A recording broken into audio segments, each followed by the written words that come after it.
आदिवासी बच्चे जो जनरल में आ गए थे उन्हें अपनी कैटेगरी में भेजा गया और उस कैटेगरी भेजने की वजह से 1700 बच्चे पिछड़े और दलित वो आदिवासी नौकरी से बाहर कर दिए गए थे।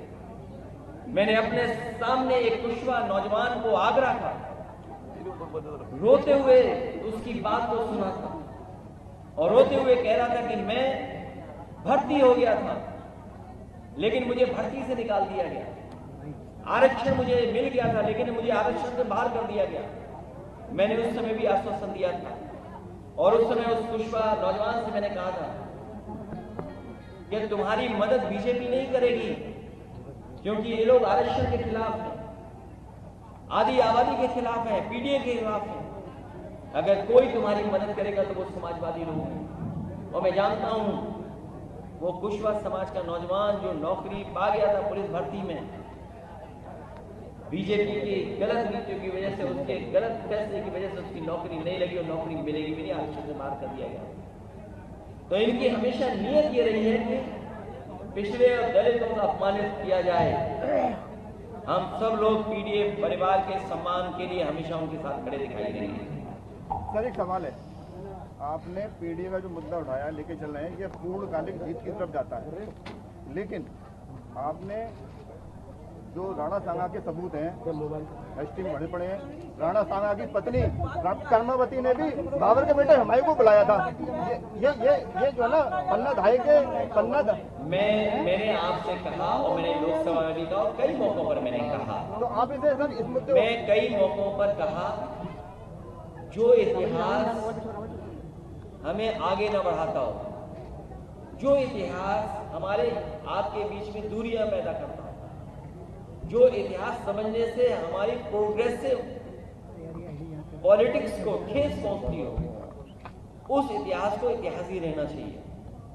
क्योंकि इतिहास में बहुत सारी ऐसी चीजें छिपी हैं, कुछ आपको अच्छी नहीं लगेंगी, कुछ मुझे अच्छी नहीं लगेंगी, इसलिए इतिहास को इतिहास ही रहने देना चाहिए। सर राम गोपाल जी आगरा आए थे, उन्होंने कहा था कि जीत के बाद समाजवादी पार्टी सड़कों पर उतरकर प्रदर्शन करेगी। अब क्या समाजवादी पार्टी की ऐसी कोई प्लानिंग है, आगे क्या करने जा रही है? समाजवादी पार्टी बाबा साहब भीमराव अम्बेडकर जी का संविधान को और जो हमें लोकतंत्र में अधिकार मिले हैं उन अधिकारों के तहत हम लोग आगे बढ़ रहे हैं और हमें पूरा भरोसा है अपने संविधान पर और कानून पर। जिन्होंने तलवारें लहराई, जिन्होंने सुना है कि बहुत सी तैयारी के साथ कुछ कुछ रख कर के लाए थे और जिन्होंने गालियां दी हैं जो आज भी सोशल मीडिया पे चल रही हैं, उनके खिलाफ कार्रवाई होगी। हम लोग कानून मानने वाले लोग हैं, बीजेपी कानून मानने वाली नहीं है। बीजेपी अधिकारों को छीनने वाली है, संविधान पे चलने वाली नहीं है। राणा सांगा वर्सेस बाबर की लड़ाई का अंत आज हम माने कि आगरा से हो चुका है।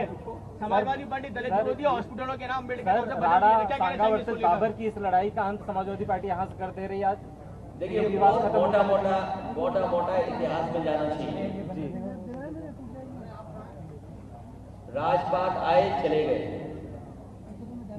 कभी किसी का राज था, मुगलों ने राज कर दिया, फिर मुगलों का राज चला गया, अंग्रेजों ने राज कर दिया, फिर हम सब हिंदुस्तानी मिलकर के अंग्रेजों को हटा दिया, अब फिर हम सब लोगों को मिलकर के भारतीय जनता पार्टी बना। सर योगी जी आगरा आए तो उनके द्वारा बताया गया कि अम्बेडकर हॉस्पिटल का नाम बदल दिया गया था, वो दलित की राजनीति कर रहे हैं, क्या कहेंगे इसके ऊपर? पहले तो एक बात दिमाग में आप डाल दो, योगी जी को कुछ नहीं आता।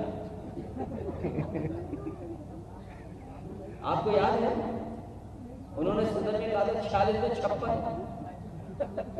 याद है आपको? 46 में 56। वो जीरो को जानते नहीं, जीरो क्या होता है, वो अंडा और जीरो को जानते नहीं है। और अगर संविधान को जाना होता है तो क्या वो डंडे की बात करते हैं? क्या वो डंडे की बात करेंगे? क्या विधानसभा में ये जाएगा ठोक दो, और ठोक दो का असर क्या हुआ? आपको याद होगा एक वाल्मीकि नौजवान थाने में मार दिया गया था पीट पीट करके। आजमगढ़ में एक दलित, उसको इतना मारा और देखिए पुलिस को बचने के लिए अपने आप को बचाने के लिए कहा कि इसने फांसी लगा दी, और फांसी किससे दिखाई पुलिस ने? नाले से और पतली रस्सी से। अभी एक उपाध्याय गरीब ब्राह्मण बस्ती में पीट पीट करके मार दिया गया थाने में। तो ये ठोको नीति का असर नहीं है।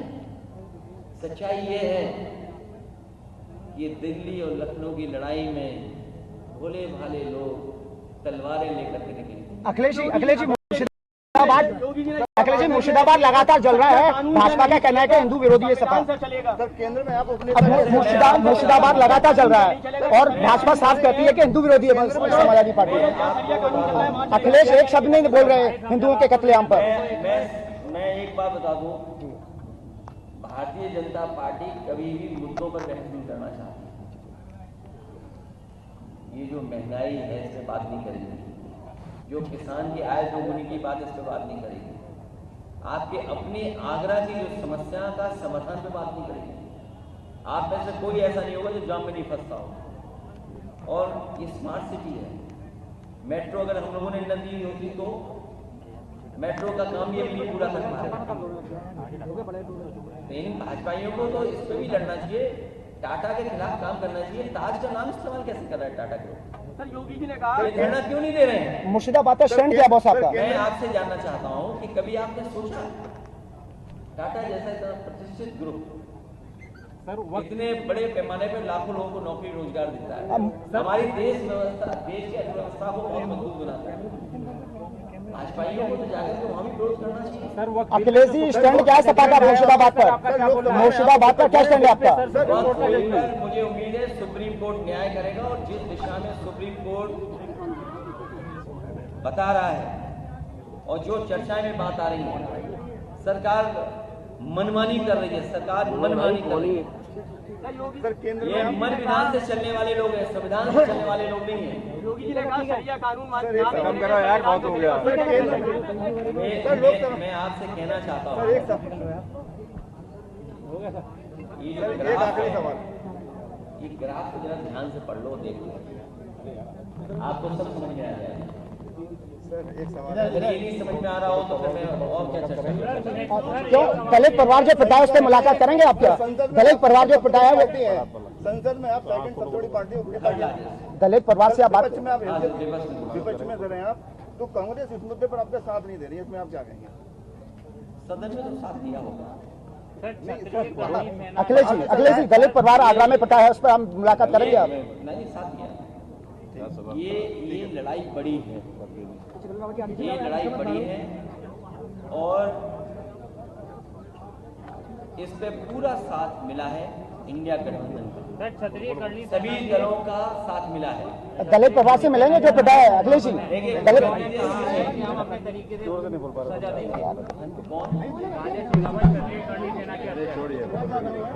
अखिलेश जी जो दलित नाम बदल दो, हमारे मुख्यमंत्री जी नाम बदलते हैं। अखिलेश जी जो योगी सेना, अखिलेश जी जो दलित के जमाने में वो एक फौज बना के रखते थे अपने विपक्ष के लोगों की आवाज दबाने के लिए। अखिलेश जी जो दलित परिवार पिटा है आगरा के अंदर उससे मुलाकात करेंगे आप? हमारी पार्टी के लोग मिलेंगे क्योंकि मथुरा का दूल्हा था। सर बीजेपी बोल रही है कि रामजी लाल जी के बयान को समाजवादी पार्टी राजनीतिक फायदे के रूप में इस्तेमाल कर रही है। तो उनका नाम राम जी है, तो राम है उनके नाम में, मैं नाम उठा रहा हूँ लाभ। ये क्या बात है? क्या स्वीकार करेंगे कि उनके नाम में राम है? ये भारतीय जनता पार्टी वो लोग हैं, अगर इनको छू लो तो गंगा जल से धोएंगे ये लोग। ये छूना स्वीकार नहीं करते। ये सदियों से समाज अपमानित हुए हजारों साल से, और आज भी अपमानित करते हैं भारतीय जनता पार्टी। हमने जिस मंदिर में मैं गया उस मंदिर को गंगा जल से धुलवा दिया, आपके आवास को भी धोया गया था। तो आप भारतीय जनता पार्टी को समझ लीजिए, ये वर्चस्ववादी प्रभुत्ववादी लोग हैं, ये कभी भी स्वीकार नहीं कर सकते हैं। ये सदियों पुरानी रूढ़िवादी व्यवस्था को लागू करना चाहते हैं। बहुत हो गया। मैं धन्यवाद देना चाहता हूं अपने पत्रकार साथियों को। इतनी गर्मी और तकलीफ में भी आप लोग रहे।